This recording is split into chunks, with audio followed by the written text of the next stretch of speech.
तो जैसे कि हमने लास्ट एपिसोड में देखा था, लूना जिन से मिलने के बाद स्ट्रॉम कैसल से चली जाती है। फिर हमें जिन दिखाया जाता है जो खान के साथ ट्रेनिंग कर रहा होता है और अपने मन में सोच रहा होता है, मुझे लगा था जो दिन मेरे स्ट्रॉम कैसल में बोरिंग हो गए, उन दिनों मेरे साथ बहुत कुछ हुआ। मुझे अपने फादर से एक्नॉलेजमेंट मिलती है, सिस्टर मैरी से मुझे फीनिक्स हार्ट मिलता है, सिस्टर लूना के साथ मेरा रिलेशनशिप और मेरा अपने गार्डियन ड्रैगन मुराकान से मिला। ये ऐसी चीजें हैं जिनके बारे में मैं अपनी पिछली जिंदगी में सोच भी नहीं सकता था। अब मैं 10 साल का हो चुका है और अपने फैमिली के रूल के हिसाब से मैं स्ट्रॉम कैसल छोड़कर मेन कैसल में जाने की तैयारी शुरू कर दी है। ट्रेनिंग करते समय खान जिन को देखकर सोचने लगता है, जैसा सोचा था, इसलिए कोई हैरानी नहीं है कि ये बच्चा पेट्रियार्क को पसंद आया है। जब भी मैं किसी को ट्रेन करता हूँ तो मैं हमेशा उसे कुछ सीखने की कोशिश करता हूँ, लेकिन मैं इस बच्चे की आंखों में देखकर बता सकता हूँ ये खुद मुझे सिखाने की कोशिश कर रहा है। और फिर खान बोलता है, तो ठीक है, चलिए आज की ट्रेनिंग को यहीं पर खत्म करते हैं। जिन बोलता है, ठीक है। फिर खान अपना सर झुकाकर जिन से बोलता है, यंग मास्टर जिन, मैं आपको अब तक ट्रेन कर पाया, ये मेरे लिए गर्व की बात है, लेकिन आप जल्दी स्ट्रॉम कैसल छोड़कर जाने वाले हैं। पर मैं आपसे वादा करता हूँ कि आपके जाने से पहले मैं आपको बहुत अच्छे से ट्रेन करूँगा। जिन बोलता है, ठीक है, तो फिर मेरा ध्यान रखना। फिर हमें जिन दिखाया जाता है जो अपने कमरे में रखे मोमबत्ती में उंगली डाल रहा था, जिसको देखकर उसकी नैनी गिली उससे पूछती है, यंग मास्टर जिन, क्या वो गर्म नहीं है? जिन उससे बोलता है, हाँ, ये ज्यादा गर्म नहीं है, ऐसा लग रहा है कि जैसे मैंने गुनगुने पानी में अपनी उंगली डाली है। गिली बोलती है, लगता है लेडी मैरी दिया हुआ तोहफा अच्छे से काम कर रहा है। मैंने सिर्फ फीनिक्स हार्ट के बारे में सुना था, लेकिन कभी उसके असर को अपनी आंखों में नहीं देखा था। जिन अपने मन में सोच रहा होता है, लगता है मैंने इसे आधा एब्जॉर्ब कर लिया है और कुछ सालों के अंदर मैं इसे पूरा एब्जॉर्ब कर लूंगा। तभी गिली जो जिन के कपड़े पैक कर रही थी वो बोलती है, यंग मास्टर जिन, हम लोग कल सुबह निकलने वाले हैं, अगर आपको कुछ चाहिए तो मुझे बता दीजिएगा। और तभी उसकी नजर बेड पर रखे किताब पर पड़ती है, जिसको देखकर वो जिन से बोलती है, यंग मास्टर, क्या मैं इस किताब को भी पैक कर दूं? जिन बोलता है, हाँ कर दो, मैं इसे कैरेज में पढ़ूंगा। गिली बोलती है, ठीक है, समझ गई, क्या आपको कुछ और चाहिए? जिन बोलता है, नहीं, बस वही किताबें रख दो। गिली बोलती है, ठीक है, और मैं आज स्नैक्स में स्ट्रॉबेरी पाई बना दे रही हूँ। जिन बोलता है, ठीक है, और तभी उसे कुछ याद आ जाता है और वो गिली से बोलता है, मैं कुछ देर के लिए बाहर जा रहा हूँ। गिली थोड़ा सा हैरान होकर पूछती है, इतनी रात में? जिन बोलता है, चिंता मत करो, मैं थोड़ी देर चला आऊंगा। और फिर जिन मुराकन से मिलने सीक्रेट लाइब्रेरी में जाता है, जिसको देखकर मुराकन बोलता है, बच्चे तू आ गया। जिन मुराकन से बोलता है, तुम्हें याद है ना, हम कल कैसल छोड़ने जाने वाले हैं? मुराकन खुश होकर बोलता है, और क्या, तुम्हें अंदाजा भी नहीं होगा मैं इस दिन का कितना इंतजार किया है। जिन मुराकन से पूछता है, ये सब तो ठीक है, लेकिन तुम मेरे साथ चलोगे कैसे? मुराकन हंसते हुए बोलता है, बच्चे भूलो मत, मैं लेजेंडरी ब्लैक ड्रैगन, मैं चाहे कितना भी कमजोर क्यों ना हो गया हूँ, लेकिन इतना करना मेरे लिए कोई बहुत बड़ी बात नहीं है। मैं तुम्हारे साथ ऐसे चलूंगा कोई जान ही नहीं पाएगा। ऐसा सुनने के बाद जिन चौंक जाता है और मुराकन से बोलता है, तुम कमजोर हो गए हो? तुमने इतनी जरूरी बात मुझे अब तक क्यों नहीं बताई? मुराकन बोलता है, अबे यार, मैं पिछले 1000 सालों से सिर्फ सो रहा हूँ, बिना कुछ किए मैं ठीक कैसे हो सकता हूँ? जिन मुराकन से पूछता है, तो क्या तुम अपनी ताकत फिर से पा पाओगे? मुराकन बोलता है, और क्या, जितने ताकतवर तुम बनोगे उतना ताकतवर मैं भी बन जाऊंगा, क्योंकि मैं तुम्हारा गार्डियन ड्रैगन जो हूँ। तो जल्दी से तेमर की तरह एक ताकतवर मैजिक स्वॉर्डमैन बन जाओ। फिर जिन मुराकन से पूछता है, तुमने बताया था कि रंचांडल असल में एक मैजिक स्वॉर्ड्समैन फैमिली थी, और अपने मन में सोचने लगता है, हालांकि ये बात मैंने सॉल्ड्रेट से सुनी थी अपनी पिछली जिंदगी में, कि रंचांडल फैमिली असल में मैजिक स्वॉर्डमैन फैमिली और इसके फाउंडर तेमर रंचांडल इतिहास के सबसे ताकतवर मैजिक स्वॉर्डमैन थे, लेकिन शायद ही कोई इस बारे में जानता होगा। जिन की बात सुनने के बाद मुराकन थोड़ा सा उदास होकर बोलता है, रंचांडल का मैजिक छोड़कर स्वॉर्डमैनशिप चुनने के पीछे का कारण 1000 साल पहले ली गई एक बहुत ही शर्मनाक कसम है। वैसे भी अगर वो मुझे गार्डियन ड्रैगन की तरह पूछते हैं, लेकिन अगर मैं सच में उनके सामने आ जाऊं तो वो मेरा बिल्कुल भी स्वागत नहीं करेंगे। लेकिन अगर यही बात 1000 साल पहले हुई होती तो वो हम दोनों को भगवान की तरह पूजते हैं। जिन मुराकन की बात सुनकर बोलता है, रनचांडल वाले सच में? मुराकन हंसते हुए जिन से बोलता है, ये सुनने में शायद बेतुकी की बात लगती है, पर जो भी हो, मैं अपने आप को बहुत अच्छे से छुपा लूंगा, तो चिंता मत करो। जिन बोलता है, ठीक है, पर तुम उस ट्यूब का क्या करने वाले हो? अगर कोई इस लाइब्रेरी में आएगा और उसको खाली देखेगी तो जान जाएगा। मुराकन बोलता है, चिंता मत करो, मैं अपनी ड्रैगन टंग मैजिक की मदद से एक इल्यूजन बना दूंगा। जिन बोलता है, लेकिन हम फिर भी पकड़े गए तो? ये सुनकर मुराकन गुस्से से जिन से बोलता है, बच्चे, तुझे पता है ना मैं ड्रैगन ऑफ शैडो हूँ। ऐसे इल्यूजन बनाना मेरे लिए बाएं हाथ का खेल है। जैसा मैंने बोला था, मैंने अभी अपनी पूरी ताकत रिकवर नहीं की है, तो ये इल्यूजन ज्यादा दिन तक नहीं टिकेगा। लेकिन मैं अपनी पूरी कोशिश करूंगा कि जितना हो सके मैं उसको इतने दिन तक बना कर रख पाऊं। जिन बोलता है, इसके लिए तुम्हारा शुक्रिया, और हाँ, आज मैं तुम्हारे लिए कुछ स्पेशल लेकर आया हूँ।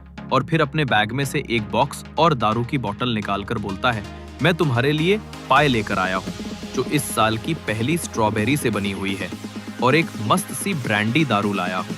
और फिर जिन दारू की बोतल को मुराकन को देते हुए बोलता है, लेकिन इसको पीने के बाद तल्ली होकर कोई उल्टा सीधा इल्यूजन मत बना देना। फिर हमें गिली दिखाई जाती है, जो जिन को तैयार करते हुए बोलती है, यंग मास्टर, आप स्ट्रॉम कैसल जैसी शांति और आरामदायक जिंदगी की कामना मेन कैसल में नहीं कर सकते।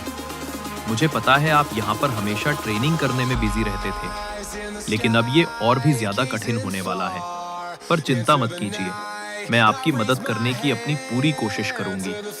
तभी वहां पर दो नाइट्स आते हैं और जिन से बोलते हैं, हम हैं गार्डियन नाइट जेरोम और होल्ड्स, और हम यहाँ पर आपको सुरक्षित गार्डन ऑफ स्वॉर्ड ले जाने हैं। जिन बोलता है, अच्छा ठीक है, चलो फिर चलते हैं। और फिर वो कैरेज में जाकर बैठ जाता है और बोलता है, 30 अक्टूबर 1970। आखिरकार आज के दिन मैं स्ट्रॉम कैसल छोड़कर रनचांदल के main castle garden of sword जा रहा हूँ। जिन और गिली कैरेज में बैठकर स्ट्रॉम कैसल छोड़कर निकल जाते हैं। तभी गिली कैरेज से बाहर देखकर जिन से बोलती है, बर्फबारी शुरू हो चुकी है और इसको देखकर लग रहा है कि कुछ ही देर के अंदर ये और तेज होने वाली है। लगता है हम लोगों को पास के ही किसी गांव में रुकना होगा जब तक ये बंद नहीं हो जाती है।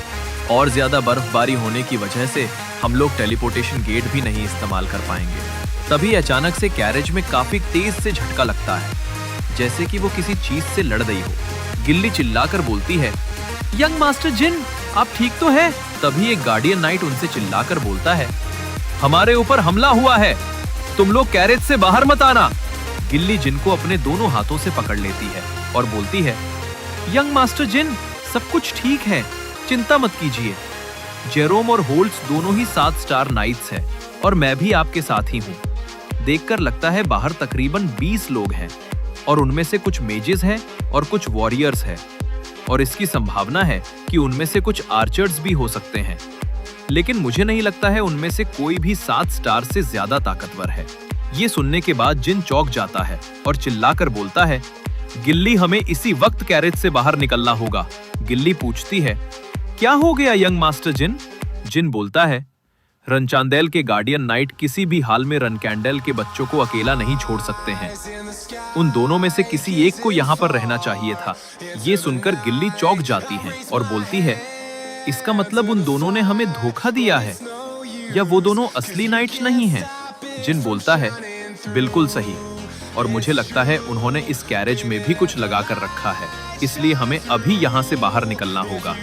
गिल्ली चिल्लाकर बोलती हैं, आप चिंता मत कीजिए, अब से मैं आपकी रक्षा करूंगी यंग मास्टर। और फिर वो अपने हाथ से छुपा हुआ लोहे का पंजा निकलती है और उसे कैरेज को तोड़कर जिन को लेकर बाहर निकल जाती है। फिर जिन गिल्ली से बोलता है, मुझे उन दोनों के पास ले चलो, मुझे कुछ चीजों का पता लगाना है। गिल्ली बोलती है, आपको क्या पता लगाना है?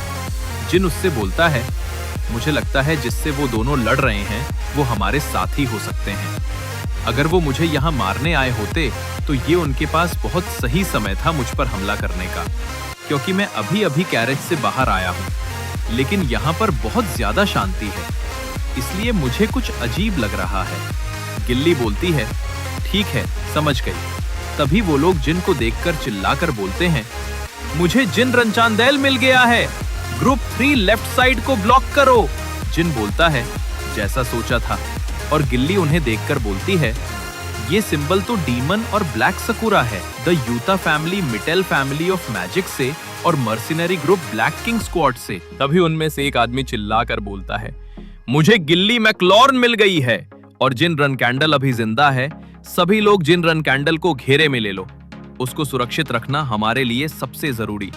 तभी जिन के सामने एक आदमी आकर खड़ा हो जाता है और बोलता है, मेरा नाम मोरेका है, मैं ब्लैक किंग स्क्वाड का कैप्टन हूँ और मैं यहाँ पर रन कैंडल के कहने पर जिन रन कैंडल को बचाने आया हूँ। जिन उन दोनों नाइट को देखकर बोलता है, इन्होंने हमें धोखा नहीं दिया है, बल्कि ये लोग असली नाइट नहीं है। अगर ये सच में 7 स्टार नाइट होते तो इन लोगों को कब का मार चुके होते हैं। तभी गिल्ली उन नाइट से चिल्लाते हुए बोलती है, तुम लोग कौन हो और किसके लिए काम करते हो?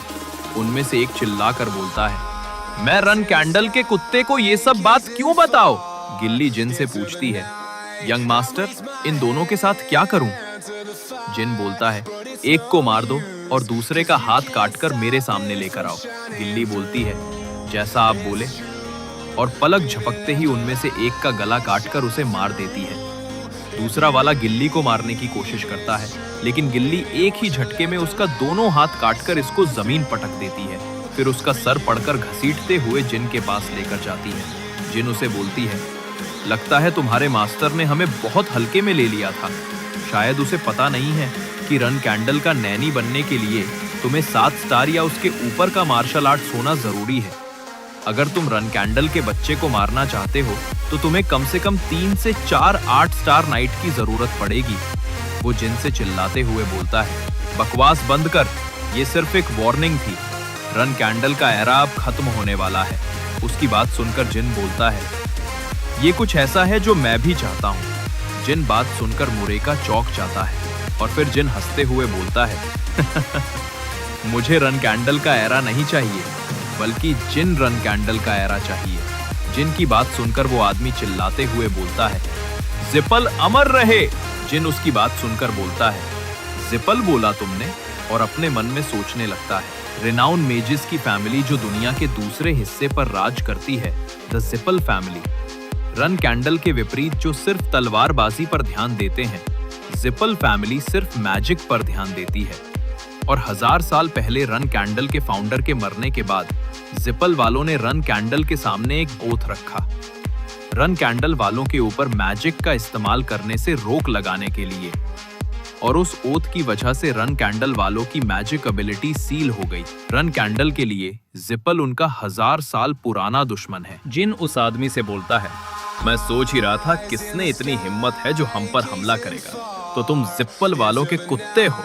गिली इसको उठाकर जंगल में कहीं फेंक दो, ये मुझसे बात करने लायक नहीं है। और फिर गिली उसका सर पकड़कर घसीट कर ले जाने लगती है और वो आदमी चिल्लाकर बोलता है, हरामखोर, जल्दी कर और मुझे मार दे। जिन अपने मन में सोचता है, जिप्पल और रन कैंडल एक दूसरे के कट्टर दुश्मन हैं और जिप्पल वाले हमेशा रन कैंडल वालों को नीचा दिखाने की कोशिश करते हैं। लेकिन आज जो हुआ, ये जिप्पल वालों के काम करने का तरीका नहीं है। लगता है उनके फॉलोअर का जो मन कहता है वो करते रहते हैं। और फिर बोलता है, लेकिन कुछ तो अजीब है, इन लोगों ने अपना भेष चाहे जितने अच्छे से बदला हो, लेकिन गिल्ली जैसी 7 स्टार वॉरियर की आंखों को धोखा देना मुश्किल है। कहीं इन सब के पीछे वो हरामजादा तो नहीं है। तो आज के एपिसोड को यहीं पर खत्म करते हैं। अगर ये वीडियो आपको अच्छी लगी हो तो लाइक कीजिए और चैनल को सब्सक्राइब जरूर कीजिएगा। आपसे फिर मुलाकात होगी अगली वीडियो में। तब तक के लिए बाय बाय।